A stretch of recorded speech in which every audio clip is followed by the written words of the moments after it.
यदि एक व्यक्ति पाप बनाया गया, नरक तक उतारा गया और उसकी धार्मिकता वापस दी गई और नरक से बाहर आया और परमेश्वर की उपस्थिति में जाता है, परमेश्वर के दाहिने ओर पर बैठता है और परमेश्वर के दाहिने हाथ बैठता है, और फिर मैं आपसे कहूं, मैं एक पापी के रूप में मेरा विश्वास उस यीशु मसीह पर रखता हूं, पापी बनकर मैं जा सकता हूं, मेरी हैसियत पापी की थी, पूरी तरह से धर्मी बनाए जाने के लिए, और फिर परमेश्वर की उपस्थिति में लाया जाता हूं बिना किसी दोष या हीन भावना के।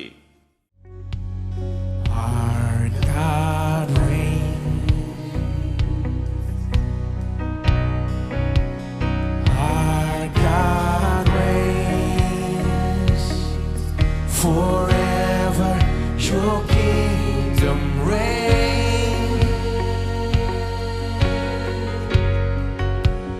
Our God reigns.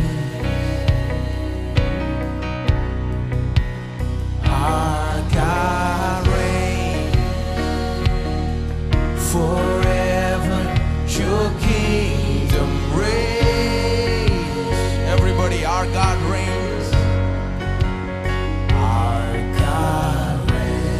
Can you see him high and lifted up? The train of his robe filling the temple with glory and splendor and majesty. He's reigning, my friend. Everybody, one more time. Our God reigns. Our God reigns. Our God reigns. Forever your kingdom reigns.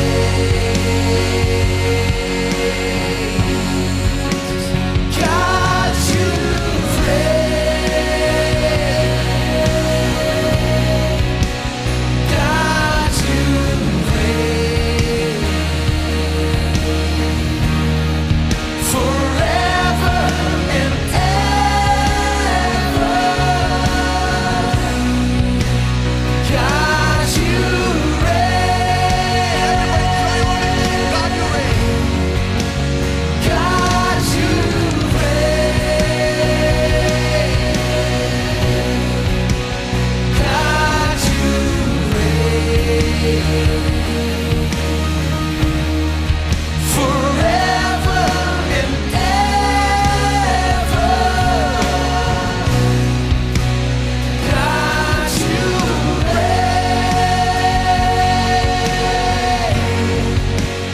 God, you reign. Oh Lord, you reign on high. Open our eyes that we may see you for who you truly are. The King of Kings, the Lord of Lords. Let's sing one more time.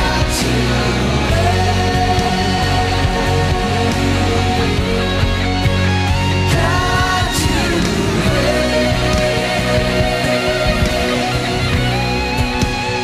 God, you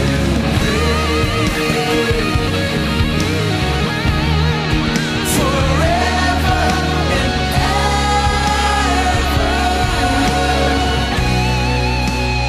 God, you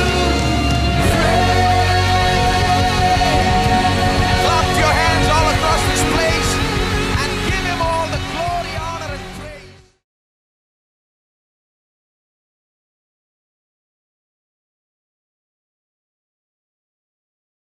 कोई भी संसार में इसके बारे में कोई मायना नहीं कि आप कौन हैं, आप कौन सी जाति के, रंग के हैं, आप क्या विश्वास करते हैं, आप कहां से हैं। आप यीशु के पास में आ सकते हैं और इस बहुतायत के अनुग्रह के वरदान को प्राप्त कर सकते हैं और धार्मिकता का वरदान पा सकते हैं। आज आप इसे पा सकते हैं, यह मुफ्त में दिया गया है। कोई सवाल नहीं है कि आप कौन हैं, आपने क्या किया है, आप कितने अच्छे हैं या कितने बुरे हैं। ये सारी बातें बिल्कुल लेखे में नहीं आती है।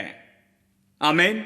इसलिए एक अगर कोई 50 साल से प्रभु में है, वो उस व्यक्ति से भिन्न नहीं जो 5 मिनट पहले प्रभु में आया है, धार्मिकता के संबंध में जो हम प्राप्त करते हैं, क्योंकि ये वरदान है। ये बहुत अधिक या कम नहीं हो सकता। कितने लोग समझ रहे हैं मैं क्या कह रहा हूं? परंतु हालांकि हम धर्मी ठहराए गए हैं, लेकिन फिर भी हम धर्मी बनाए गए हैं। अपराधी, दोषी, शर्मिंदा, डरपोक लोग हमारे बीच में हैं। वो इस धार्मिकता के विषय में नहीं जानते हैं, नहीं समझते हैं कि इसका क्या अर्थ है।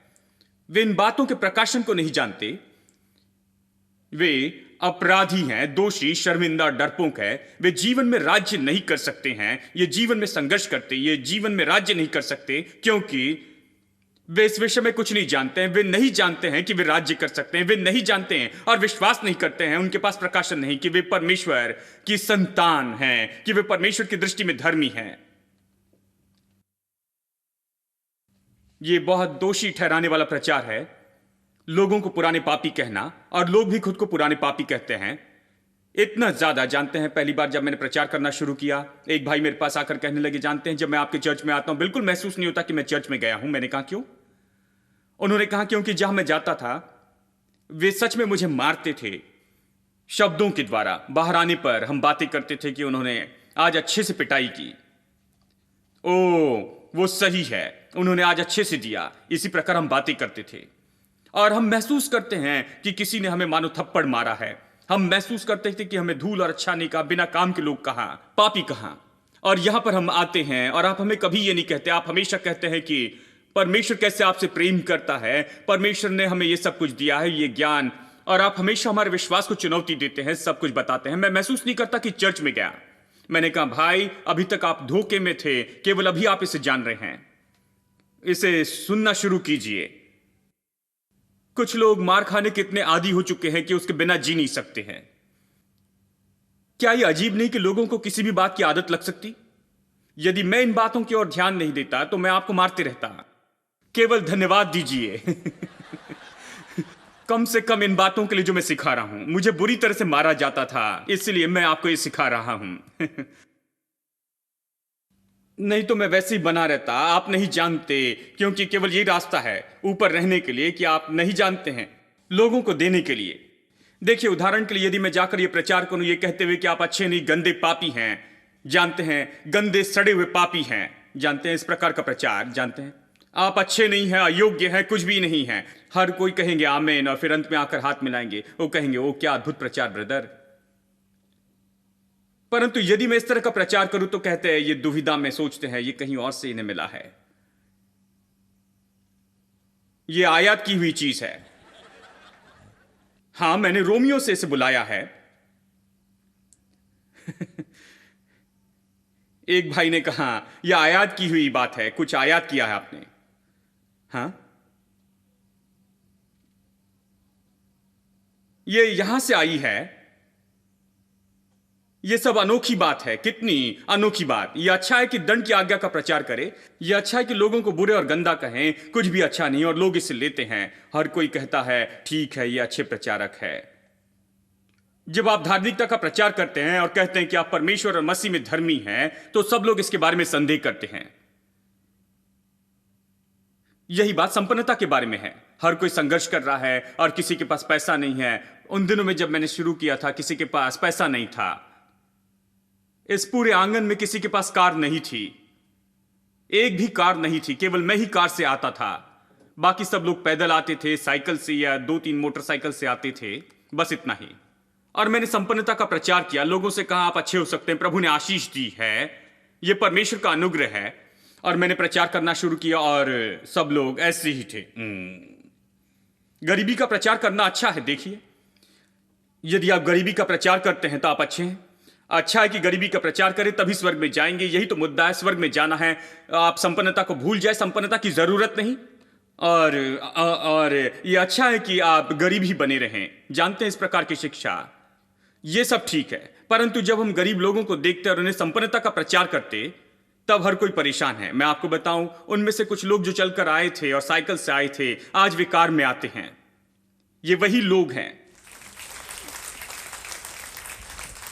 मैं इसलिए कह रहा हूं क्योंकि बहुत से लोग कहते हैं कि मैंने जाकर कार वालों को पकड़ा है।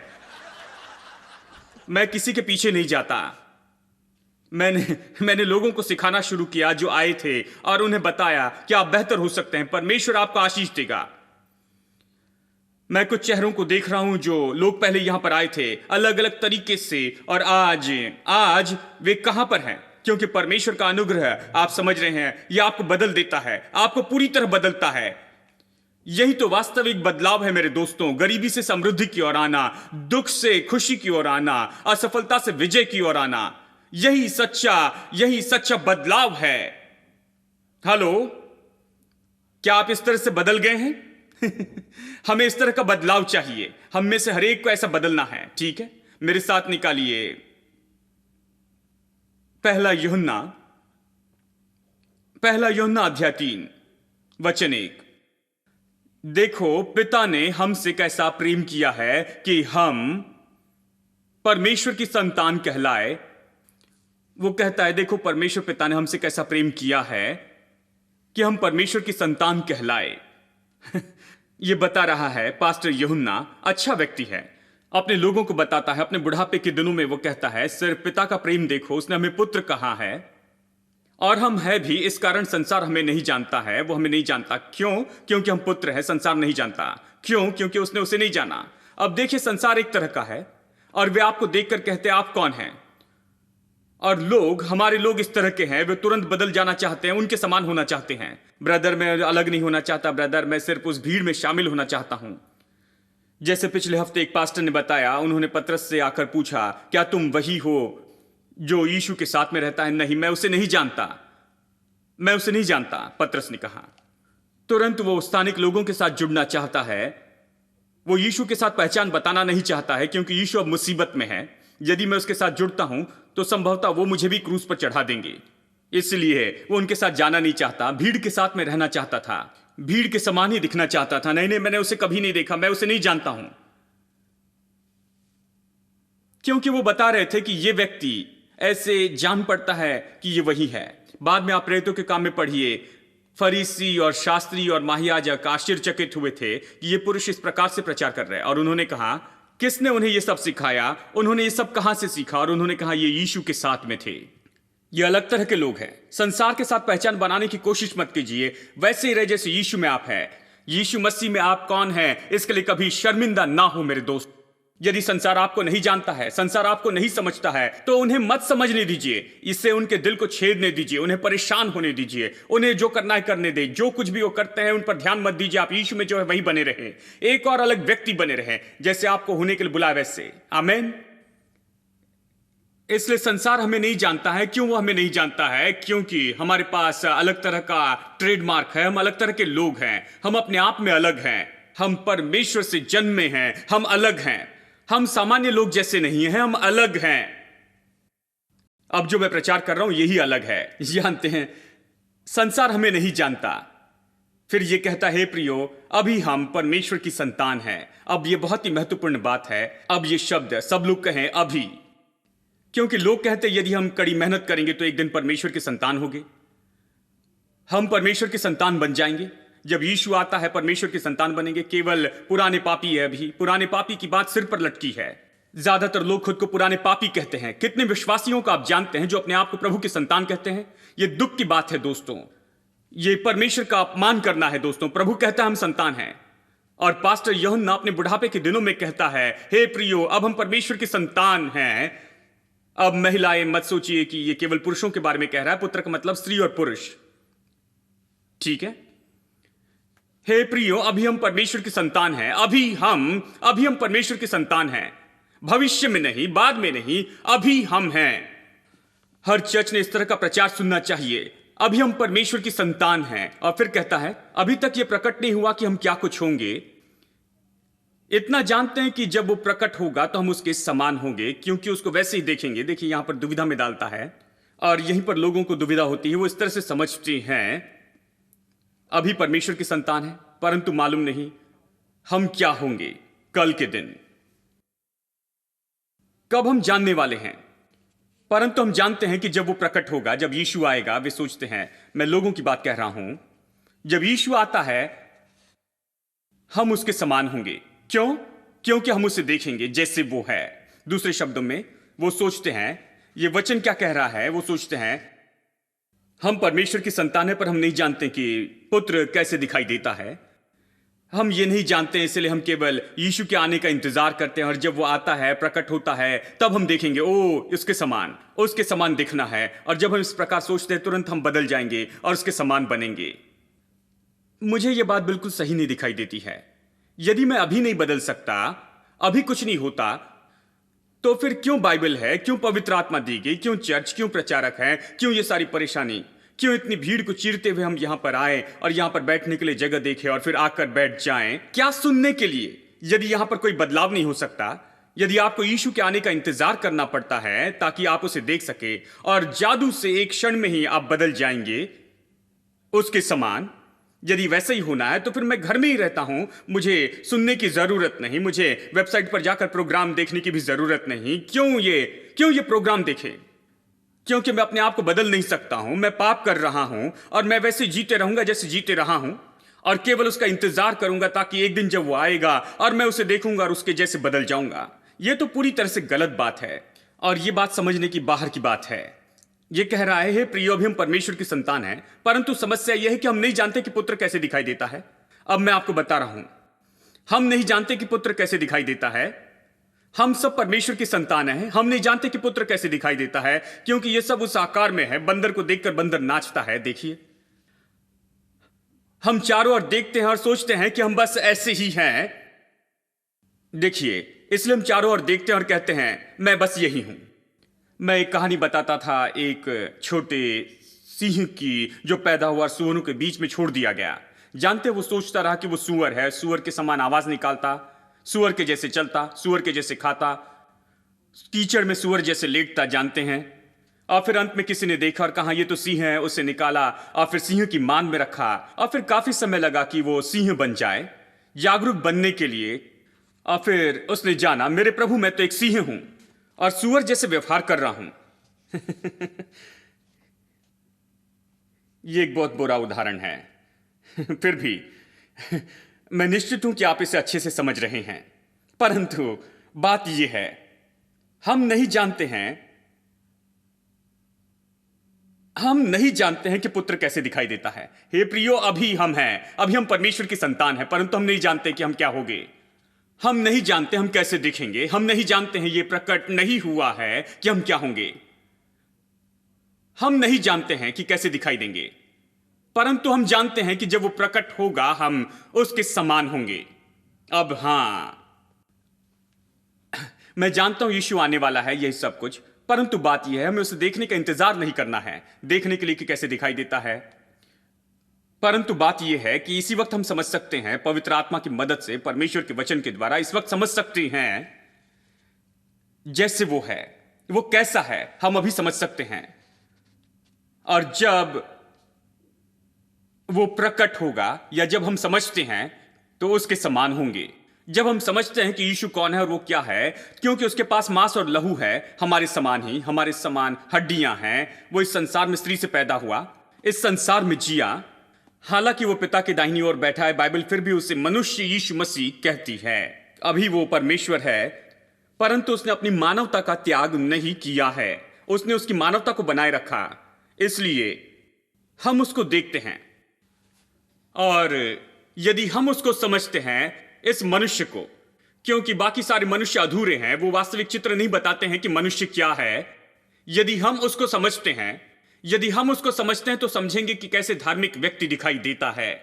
एक व्यक्ति धार्मिकता के साथ दिखाई देता है, तो जब वो प्रकट होता है हम उसके समान होंगे, हम उसे देखेंगे जैसे वो है। मुद्दा यह है कि हम उसे देखेंगे जैसे वो है, हमें उसे देखने के लिए इंतजार नहीं करना है। जैसे वो आता है आप उसे जैसे वैसे अभी देख सकते हैं। समस्या यह है, बहुत से विश्वासी लोगों के पास गलत चित्र है कि यीशु कौन है। वो उसे नहीं देखते जैसे वो है, वो उसे छोटे यीशु जैसे गौशाला में देखते, या फिर क्रूस पर लटका हुआ देखते हैं, हाँ, या फिर उसे कब्र में सोते हुए देखते हैं। यह चित्र है, आप जानते हैं, ये वास्तव में उसे नहीं देखते जैसे वो है। उसे क्या पसंद है, वो वास्तव में कैसा है, मतलब वो कहां है। वो पिता की दाहिनी हाथ में बैठा है, जी उठा है, मृत्यु और शैतान और पाप सभी को उसने पीछे छोड़ दिया, हरा दिया। इन सभी बातों पर उसने जय पाई है, कब्र और नरक पर, और वो पिता के दाहिनी ओर जाकर बैठा है। विजय में वो हमारे लिए मध्यस्थी करता है। मनुष्य यीशु मसीह, हमारे पास परमेश्वर और मनुष्य के बीच में एक बिचवई है, मसीह यीशु जो मनुष्य है, वो बैठा है। उस व्यक्ति को देखे, उसे समझे। मैं उसे वहां नहीं देख सकता, मैं उसे यहां देख सकता हूं। मैं उसे परमेश्वर के वचन से समझ सकता हूं, पवित्र आत्मा से देख सकता हूं। वो मनुष्य क्या है, वो क्या चाहता है, वो बिना पाप के पैदा हुआ, बिना पाप के जिया, परंतु जब वो क्रूस पर मरा पाप बन गया। ठीक है, दूसरा कुरिन्थियों 5:21 इसलिए कहता है वो पाप बना। कितने लोग विश्वास करते हैं कि वो पाप बना? क्या वो पाप बना? क्योंकि जब वो पाप बना, पिता ने अपना मुंह उससे फेर लिया, उसे मरने दिया, क्योंकि पाप की मजदूरी मृत्यु है। उसने कोई पाप नहीं किया, उसने मेरे और आपके पाप उठाए और वो पाप बना। परमेश्वर ने हमारे पापों को उस पर डाल दिया और सजा उस पर आई, उसे मरने दिया, उसने मुख फेर लिया। ठीक है, और वो मर गया पाप के रूप में। वो मर गया क्योंकि वो पाप के रूप में मरा। उसकी आत्मा दूर तक नरक में चली गई, नरक जहां पर अधर्मी लोग रहते हैं। बाइबल इसके बारे में कहती है आत्मा दूर तक नरक में चली गई। और वहां कुलुसियों 2:15 कहता है, वचन 15 कहता है, उसने प्रधानताओं और अधिकारों को नाश किया और उनका खुल्लम खुल्ला तमाशा बनाया और उन पर जय जयकार की ध्वनि सुनाई। यह बताता है कि पुनरुत्थान के दिन क्या हुआ। शैतान और उसकी सारी सेना इस बात की ओर ध्यान दे रही थी। यह व्यक्ति हर जगह पीछा कर रहा था। यही व्यक्ति जिससे हम थरथराते थे। इस व्यक्ति ने जब भी नगर में प्रवेश किया, शैतान को बाहर निकाला। यह व्यक्ति अब पाप ठहराया गया और इसके कारण ये यहां पर आया है इस नरक में। हमने इसे पकड़ लिया है तो इसे खत्म करते हैं, उसे बांध रखते हैं, हमेशा के लिए नरक में रखते हैं। और तीसरे दिन परमेश्वर ने उसे देखा, क्योंकि उसने अपना काम अब पूरा कर दिया था। छुटकारे का काम पूरा हो चुका था, जो वो करने आया था पूरा हुआ। अब परमेश्वर जिसने अपना मुख उससे फेर दिया था, उसकी ओर देखता और कहता है, पुत्र ये पूरा हुआ, आज के दिन तू मुझसे उत्पन्न हुआ। वो कहता है, दूसरे शब्दों में, आज के दिन तूने नया जन्म पाया है। तू यहां पर आया, लोगों के लिए पाप बना, कब्र तक पहुंचाया गया, और अब मैं घोषित करता हूं कि तूने अब नया जन्म पाया है। आज के दिन मैंने तुझे उत्पन्न किया है। प्रेरितों के काम अध्याय 13 वचन 32 और 33 कहता है, परमेश्वर ने उस दिन ऐसा कहा। इब्रानियों 1 भी ये कहता है, पहले 4 और 5 वचनों में, आज ही मैंने तुझे जन्माया है। ये पहले जन्म के विषय में उल्लेख नहीं करता है, ये हवाला देता है उस जन्म के बारे में जो बाद में अनुभव किया गया मनुष्य जाति के पापों को और नरक तक नीचे जाने पर। परमेश्वर ने कहा, आज ही मैंने तुझे जन्माया है। और जब उसने ऐसे कहा, फिर कुलुसियों 2:15 हुआ, उसने प्रधानता और अधिकारों को नाश किया, उनका खुल्लम खुल्ला तमाशा बनाया और उन पर जय जयकार की ध्वनि फूंकी। नरक का सब कुछ जो उसे पकड़े हुए था, उस जगह पर वो अपने बंदी पर आनंद मना रहे थे, वे सब उसके सामने थरथराने लगे, क्योंकि बेड़ियां टूट गई थी। अब वो स्वतंत्र हो गया और वो अब नरक से बाहर आया। न केवल वो नरक से बाहर आया, पर बल्कि परमेश्वर की उपस्थिति में वो पहुंचाया गया, परमेश्वर पिता के दाहिने हाथ में बैठने के लिए। मैंने ये सब कुछ क्यों कहा? क्योंकि हम ढूंढने की कोशिश कर रहे हैं जैसा वो है उसका अर्थ। जब ये कहता है वो जैसे है उसे जानेंगे, जैसा वो है, इसमें ये बात है। इसमें और कौन सी बात है? उसने हमारे पापों का अनुभव किया, उसने हमारे पापों और मृत्यु को उठा लिया, नरक तक नीचे उतर गया। और जिस व्यक्ति ने पाप का अनुभव किया और वो पाप बना, अब नरक में धर्मी ठहराया गया। उसकी धार्मिकता नरक में परमेश्वर के द्वारा उसे वापस दी गई। वो पाप बना था इसलिए वो वहां गया, परंतु अब नरक में परमेश्वर ने उसकी धार्मिकता उसे वापस दी। और यही तो बात है जो उसे विजयी बनाती है उसके शत्रुओं के ऊपर में। अब वो बाहर आता है और परमेश्वर के दाहिने हाथ बैठता है। अब मैं आपसे कहता हूं, यदि एक व्यक्ति पाप बनाया गया, नरक तक उतारा गया और उसकी धार्मिकता वापस दी गई और नरक से बाहर आया और परमेश्वर की उपस्थिति में जाता है, परमेश्वर के दाहिने ओर पर बैठता है और परमेश्वर के दाहिने हाथ बैठता है, और फिर मैं आपसे कहूं, मैं एक पापी के रूप में मेरा विश्वास उस यीशु मसीह पर रखता हूं, पापी बनकर मैं जा सकता हूं। मेरी हैसियत पापी की थी, पूरी तरह से धर्मी बनाए जाने के लिए, और फिर परमेश्वर की उपस्थिति में लाया जाता हूं बिना किसी दोष या हीन भावना के।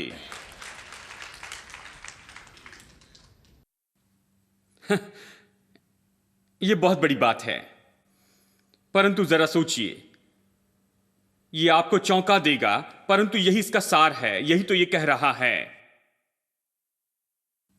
आप वो जैसा है वैसे कैसे जानेंगे? कैसे वो वहां गया? कैसे वो वहां पहुंचा? इसके पहले कि वहां जाए वो नीचे नरक में गया, वो नीचे नरक में उतरा, फिर वो ऊपर चढ़ाया गया। वो वहां ऐसे नहीं पहुंचा, वो पहले से वहां पर था। मेरे दोस्तों, उसे नीचे आना जरूरी नहीं था, नरक में जाना जरूरी नहीं था, वो तो पहले ही वहां ऊपर था। वो क्यों आया?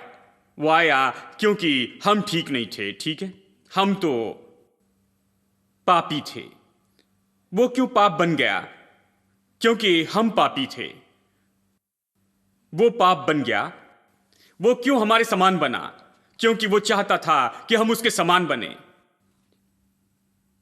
ये मत भूलिए, वो हमारे समान बना ताकि हम उसके समान बन जाएं।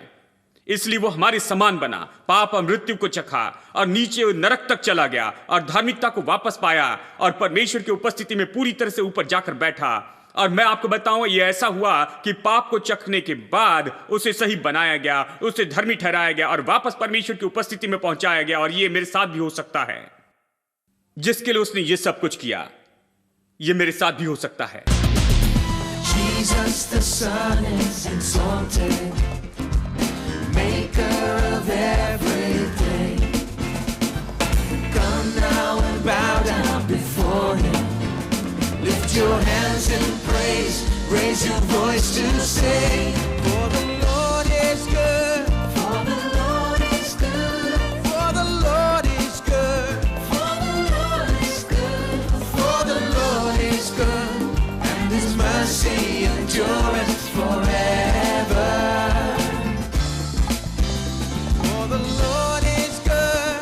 For the Lord is good. For the Lord is good. For the Lord is good. For the Lord is good.